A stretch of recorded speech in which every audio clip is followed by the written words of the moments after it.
வணக்கம் ரிவி. அதாவது டெல்டா மாவட்டமான தஞ்சை, திருவாரூர், நாகை, மயிலாடுதுறை உள்ளிட்ட மாவட்டங்களில் ஆரஞ்சு அலர்ட் என வானிலை ஆய்வு மையம் அறிவித்துள்ள நிலையில் தஞ்சை மாவட்டத்தில் கடந்த 3 நாட்களாக தொடர்ந்து கனமழை பெய்து வருகிறது.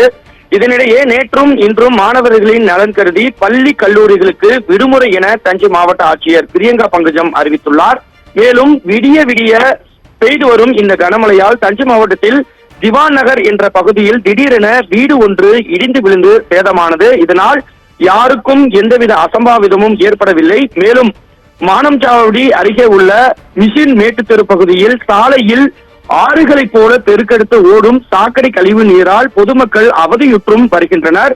இதனால் மாற்று வழி பாதையை தேர்ந்தெடுத்து சென்ற வண்ணம் பொதுமக்கள் உள்ளனர். இந்த சாக்கடை கழிவு நீரால் நோய் தொற்று பரவும் அபாயமும் ஏற்பட்டுள்ளது. இதனால் பொதுமக்கள் ஆபத்தை உணராமல் அந்த கழிவு நீரில் நடந்து சென்றபடியும் 2 சக்கர மற்றும் 4 சக்கர வாகனங்களில் சென்றவாறும் இருந்து வருகின்றனர்.